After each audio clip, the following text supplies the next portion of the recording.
Waktu Indonesia bagian Barat mengalami erupsi, dan untuk informasi terkini kita akan bergabung dengan reporter Rifai Pamone langsung dari Kediri, Jawa Timur. Rifai, bagaimana kondisi saat ini di sekitar Gunung Kelud?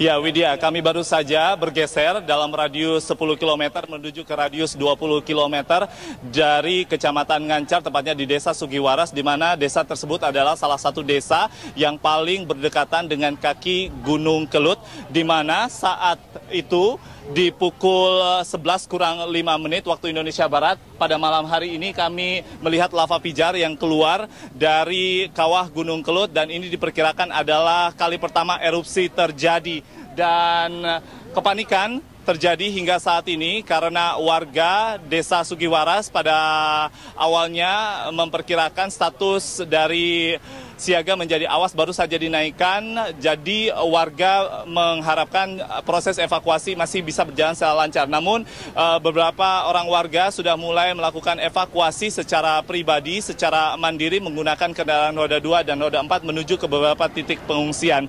Dan untuk letusan ataupun erupsi masih terus terjadi hingga saat ini, Widya. Kami masih melihat dari jarak radius 20 km saat ini kilatan lava pijar dari jarak sejauh 25 hingga 27 km di tempat kami berada di Desa Segaran, Kecamatan Wates ini masih terlihat dengan sangat jelas. Widya.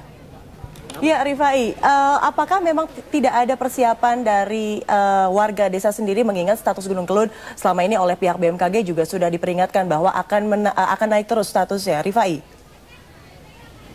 Terkait persiapan, Widya, kami ingin mengklarifikasi bahwa memang sudah terjadi persiapan yang dilakukan oleh warga sejak 1 hingga 2 minggu terakhir.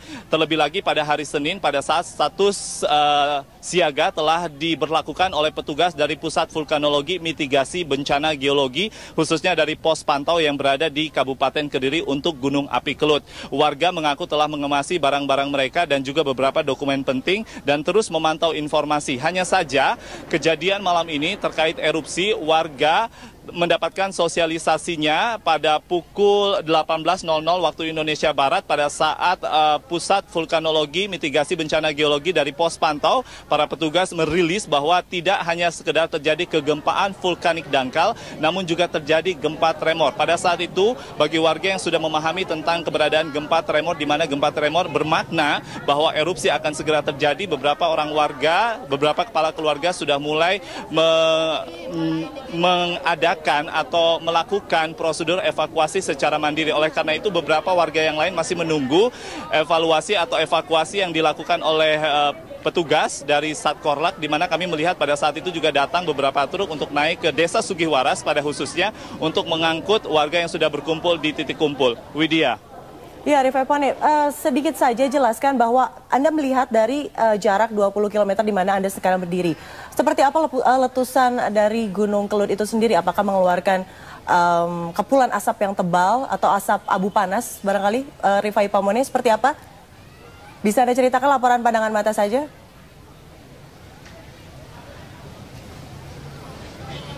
Rifai? Ya Widya, kami tidak bisa terlalu mendengar suara Anda saat ini, namun kami sedikit ingin menginformasikan terkait dengan titik pengungsian. Saat ini saya berada di depan Gereja Segaran, tepatnya di Desa Segaran, di GKJW Segaran ini. Setiap terjadi momentum untuk gejala vulkanik yang meningkat di Gunung Api Kelud selalu dipersiapkan oleh petugas dari Satkorlak Bencana untuk dijadikan sebagai titik kumpul dan titik evakuasi serta pengungsian bagi warga yang tempat tinggalnya berada di desa yang terdampak dari erupsi yang terjadi di Gunung Api Kelud. Widya, saat ini kami tidak hanya sekedar mendengar, tidak hanya sekedar melihat lava pijar yang terus terlihat dari radius 25 hingga 27 km di tempat kami berada di Desa Segaran, tetapi kami sudah mulai mendengar dentuman bunyi letusan dan hasil erupsi dari Gunung Kelud yang diindikasikan kuat berasal dari kawah Gunung Kelud, di mana di titik tersebut terdapat sebuah kubah yang terbentuk pada erupsi tahun 2007 dan diperkirakan saat ini telah menumpahkan atau melontarkan material vulkanik. Sekali lagi Widya, kami terus mendengar saat ini dentuman dari hasil erupsi yang terjadi di kawah Gunung Kelut. Dan sekali lagi terkait material vulkanik, kami sempat mendapatkan konfirmasi dari pihak PVMBG dari Badan Geologi bahwa material vulkanik yang terdapat di kawah gunung berjumlah 16 juta kubik.